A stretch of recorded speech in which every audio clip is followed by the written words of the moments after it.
references to tea in European sources. What does that mean? Um, we often say that the only thing that is, one of the things that are not mentioned in Marco Polo's account of his travels to China is tea, and thereby this is usually regarded as one of the reasons why the his entire story is a fake, or that he never went to China. It's true that Marco Polo had no idea of what tea was, and didn't even know where to look for it, and what it really meant to drink tea. Now, I am doing the reverse process. I'm looking about. I was looking for references to tea in European sources. Those sources are quite abundant, and they've been extensively studied. So I'm not going to say anything new or anything. Probably most of the things that I'm going to say, they are already known to you. What I'm trying to do today is to look at those sources in a different way and trying to infer something from them. And one of the things that the first impression I had looking at these sources is how was a strange parallel. That is to say, as we all know, religion was instrumental to spread all over China the habit of drinking tea. That is to say, Zen Buddhism is one of the key factors for the diffusion of tea drinking habit in China during Tang Dynasty.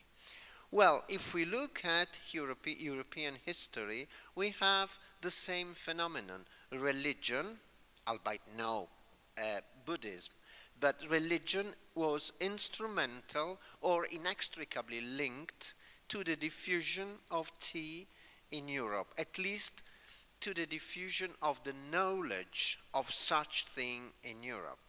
I'm not saying that the Jesuits or the Dominicans were making tea once they came back from their travels to the Far East, but at least they talked about it.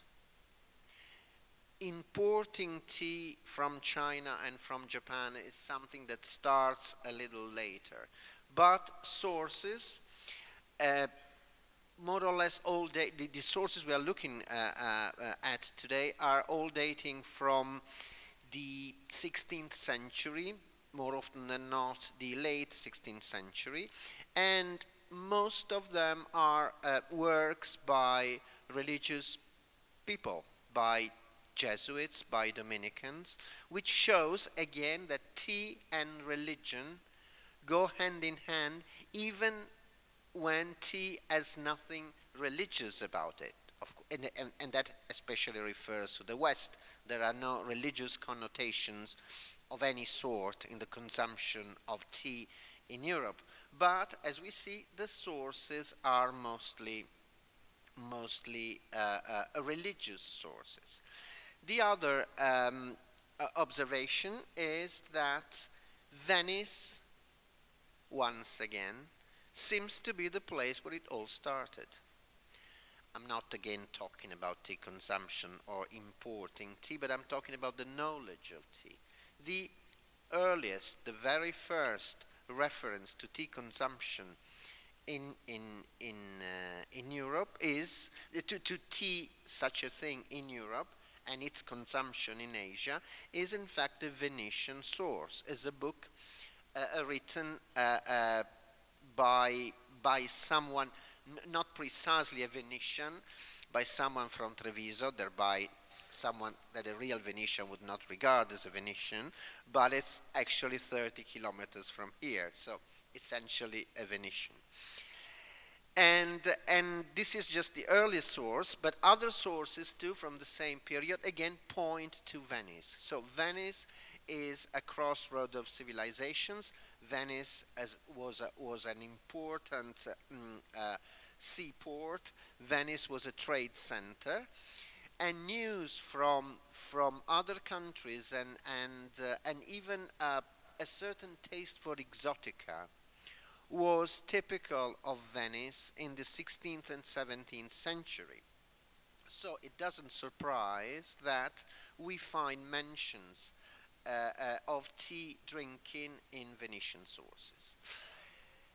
The very first source, as I said, yeah, so you always have to keep in mind what Venice was at the time. Venice was one of the most cosmopolitan cities in the Western world, one of the richest, one of the most refined, and decadent, I should say.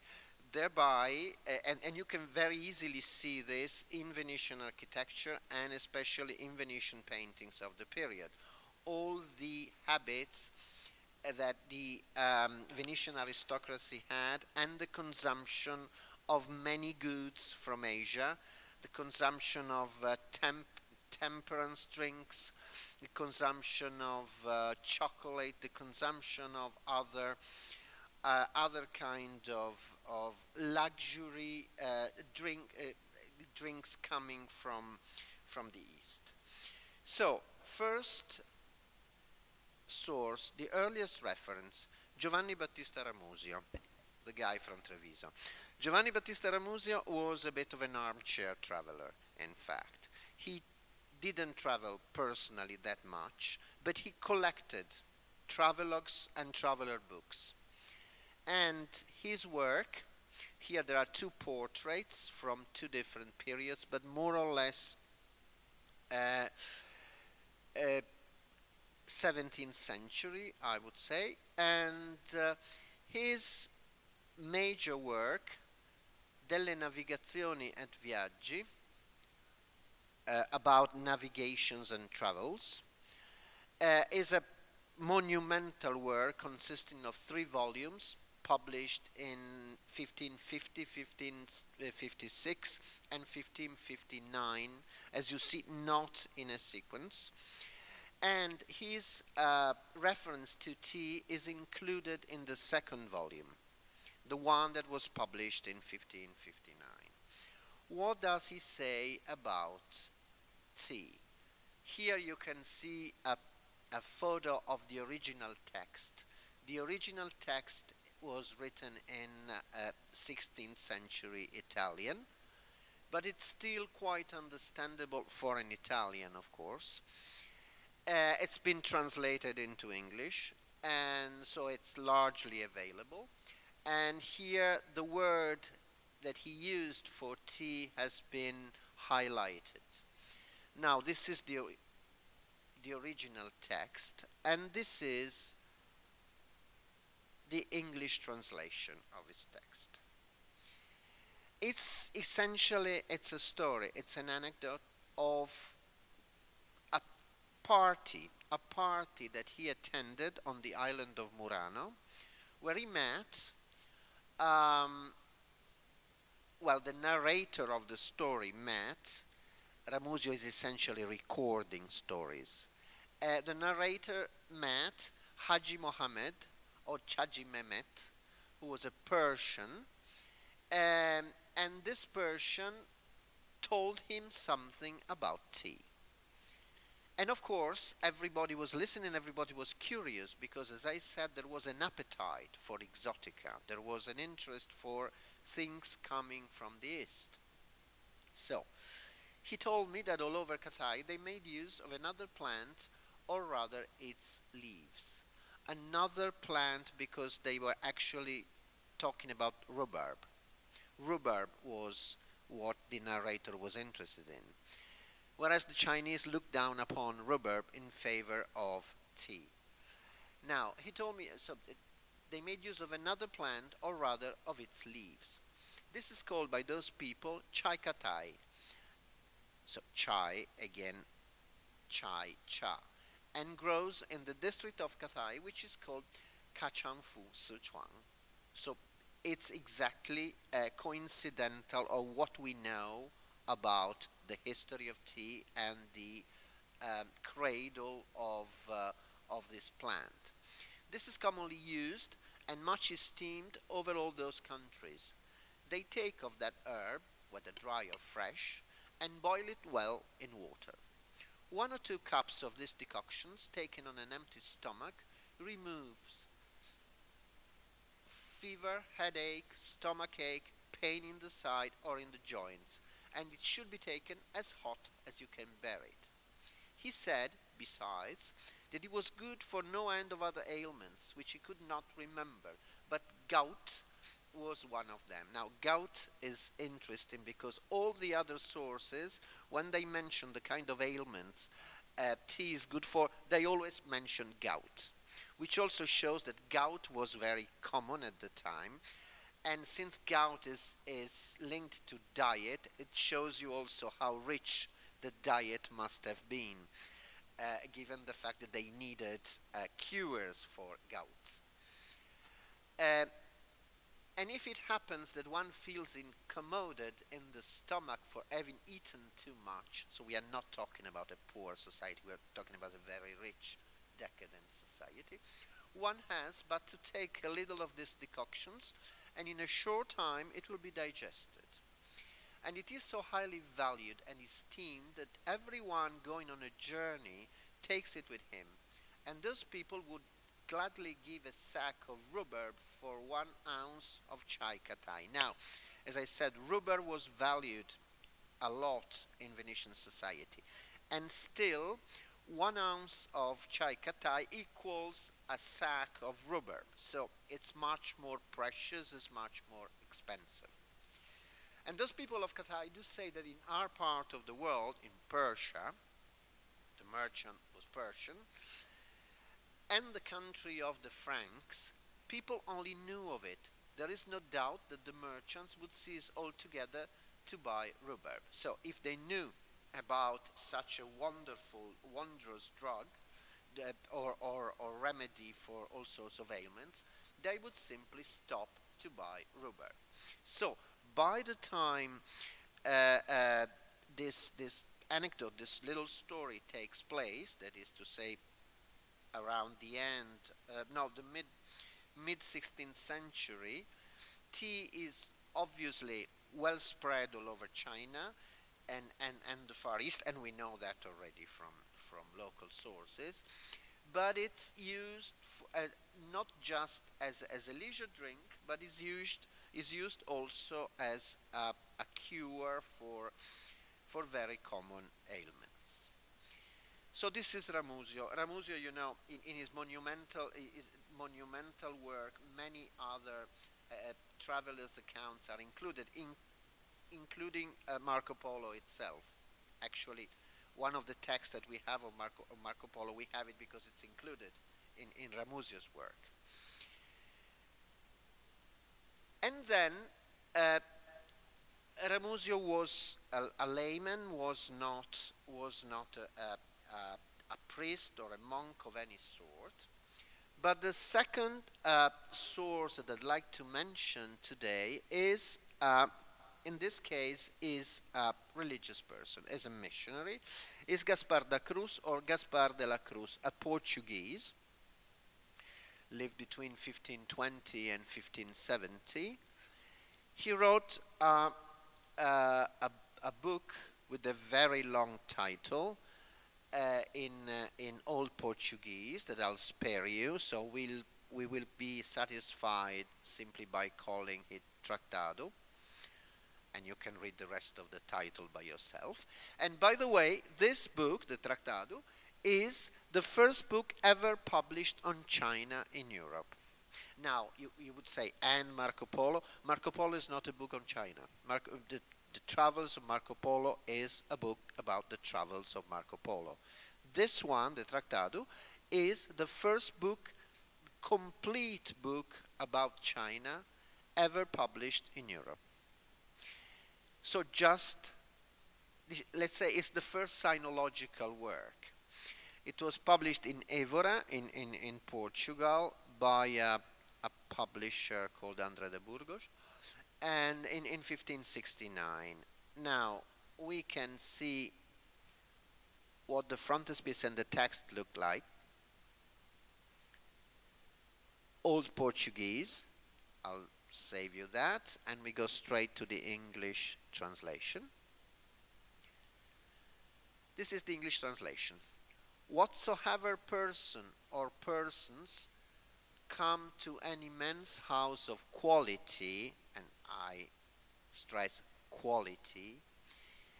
Mind you, this is a translation in Old English, it's not a translation in modern contemporary English. So I'll read it if it were anyway. He has a custom to offer him a kind of drink called cha. This parenthesis should be an apostrophe, which is somewhat bitter, red, and medicinal, which they are wont to make with a certain concoction of herbs.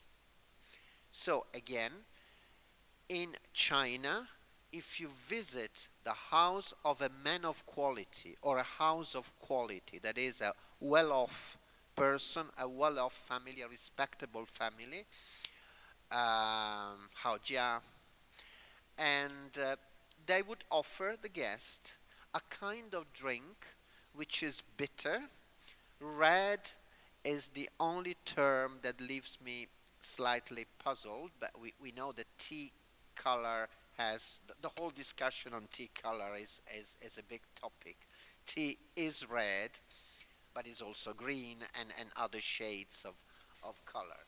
In his eyes, it was red and medicinal, and they make it with a certain concoction of herbs.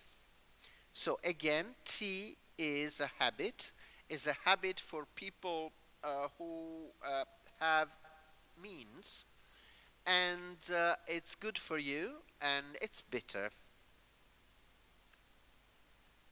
So this was the first book ever published in China. And from here,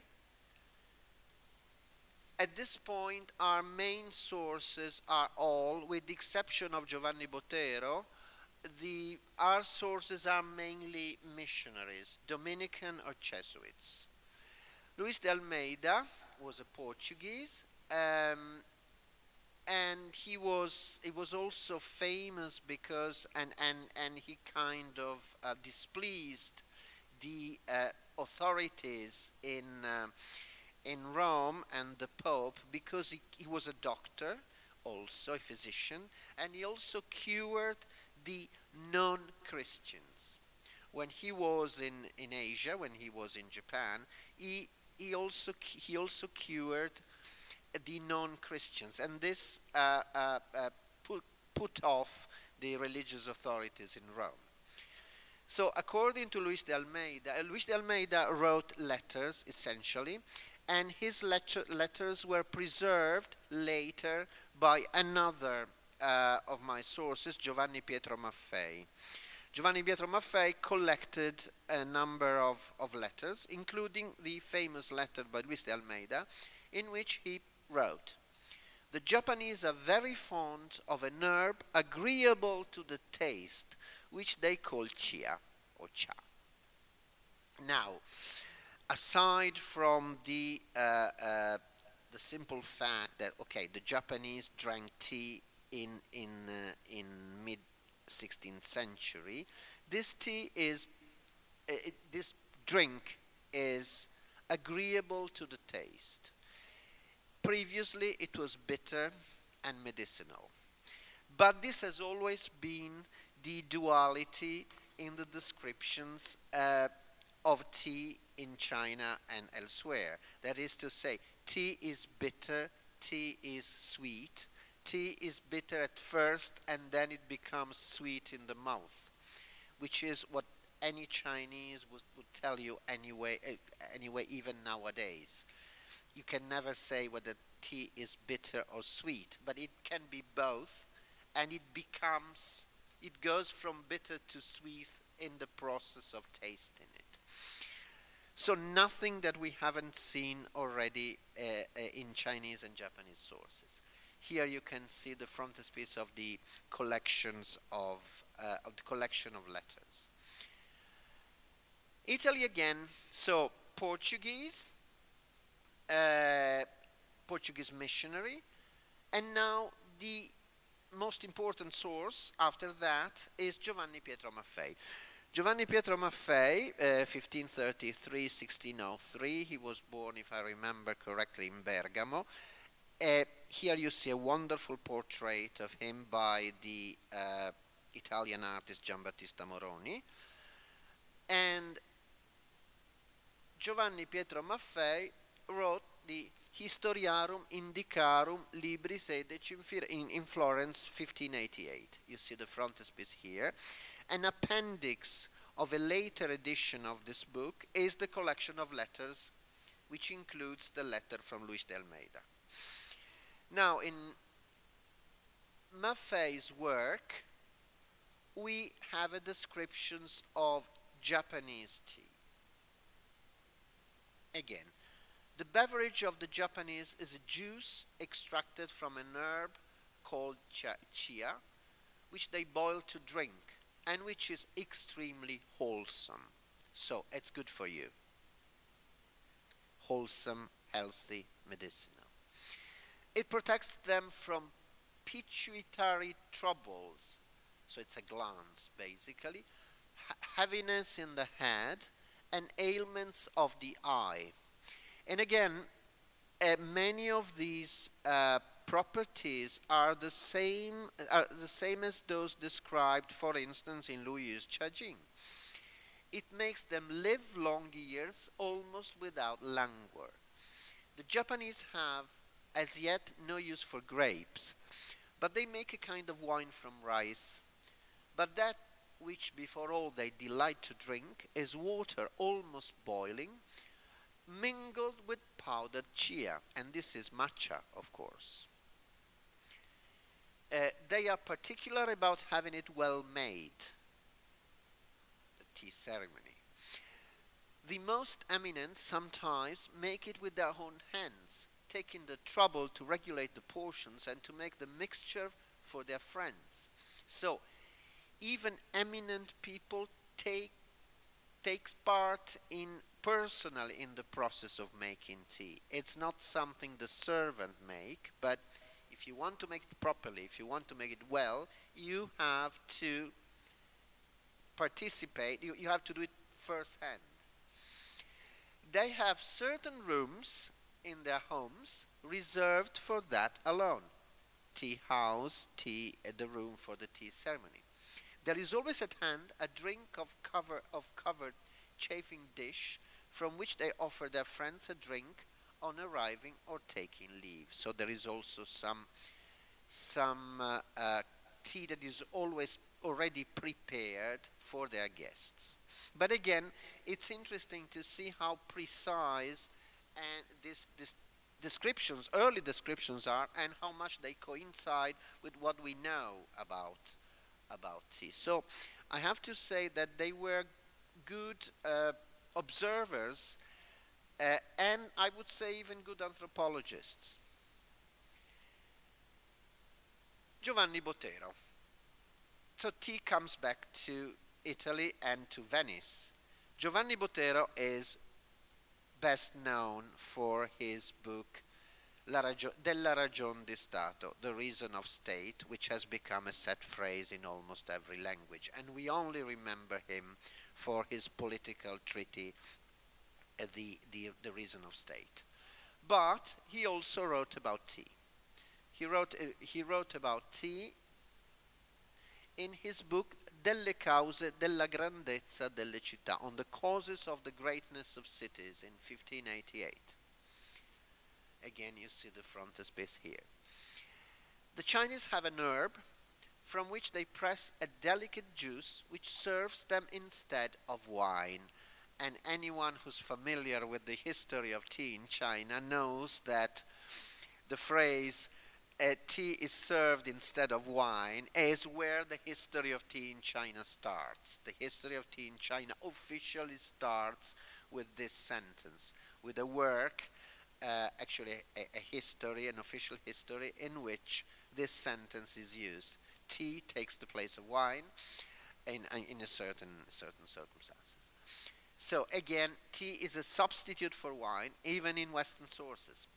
It also preserves the health and frees them from all those evils that the moderate use of wine does breed in us.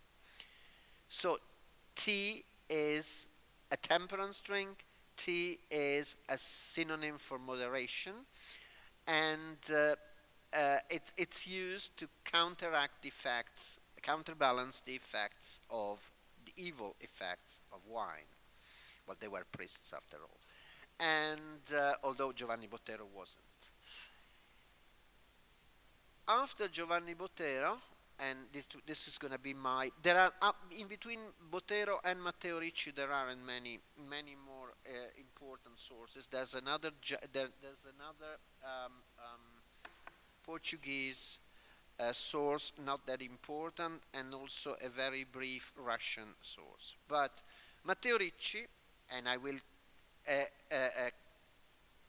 end with Matteo Ricci first because its time is up, and also because Matteo Ricci is the end of the 16th century. So at that point, tea was known, and tea import would start not much later than that. The Dutch, yes. So with Matteo Ricci, we are, let's say, at the dawn of consumption. There isn't yet a consumption in Europe, but right after, consumption will start. Not really mass consumption yet, but consumption will start. So this is what brings to consumption. Matteo Ricci, 1552, 1610, there is no need for presentation. Matteo Ricci is one of the forefathers of sinology, and for sure the one who introduced many things Chinese into Europe and into Italy. Now, Matteo Ricci's work was actually collected and published by another Jesuit, Nicolas Trigault, in Rome in 1610. And Matteo Ricci's account is the most complete, and because it also discusses the price of tea. So not just the fact that it's good for you, that it's bitter or not bitter, but also tea as a commodity. So prices are made, money are mentioned, money is mentioned. So we know at that point is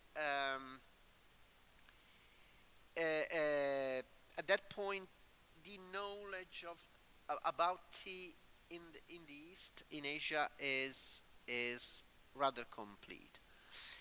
I cannot pass by some rarities, so tea is still a rarity, as their shrub, whence they make their cha. This note says that cha is an obsolete Italian expression for tea. I've never heard it, but this comes from the critical edition, so we should take it for granted. They gather the leaves in the shadow and keep it for daily decoctions, using it at meal, and as often as any guest come to their house, yet twice or thrice, if make any tarrying. This beverage is always drunk, so they make it once, twice or three times. The beverage is always drunk, or rather sipped hot, and on account of a peculiar mild bitterness, is not disagreeable to the taste. Again, tea is bitter, but it's agreeable at the same time, and it's as it was since the very beginning, the quintessential duality of tea when it comes to taste. Bitter, not bitter, agreeably bitter.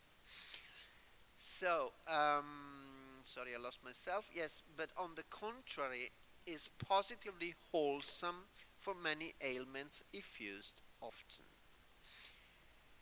And there is not alone a single quality of excellence in the leaf, for one surpasses the other. So, not all the tea is the same.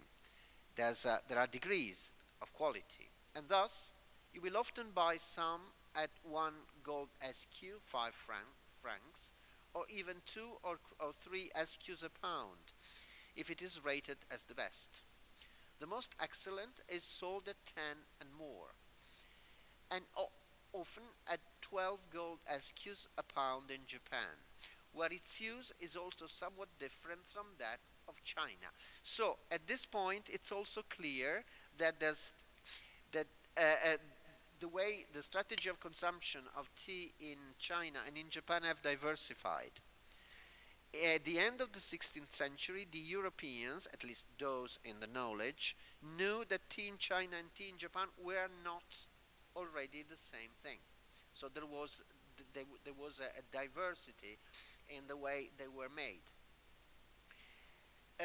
For the Japanese, mix the leaves reduced to a powder in a cup of boiling water to the amount of 2 or 3 tablespoons and swallow this potion mixed in this manner. And again, this is clearly a reference to matcha, and which they see, or the missionaries see, as the prevailing way of consuming tea in Japan. In fact, it was one of the way tea was consumed in China, but in Japan, sorry, but for sure the most refined. But the Chinese, on the other hand, the Chinese throw a few leaves in a pot of boiling water. Then, when it is tinctured with the strength and virtue of the same, they drink it quite hot and leave the leaves. So basically, the Chinese make tea by infusion, and the Japanese make whisk tea or whipped tea. So I think Matteo Ricci is a very good example, because, as I said, it comes at the end of the 16th century, and it shows us that at that point the knowledge of tea in China and Japan is complete. It is very clear what it is, what its effects are, how expensive it can be, how there is an economy that revolves around it. So tea is also a commodity, and it's a very much sought after commodity. And Europe is ready for consumption. And in a few decades, two actually, tea will start being imported into Europe, and it will become, along with coffee, one of the two major drinks of the 17th, 18th century. Thank you.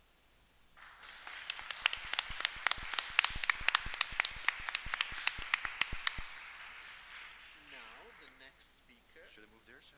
Yes, Okay. Or stand from here? as you wish.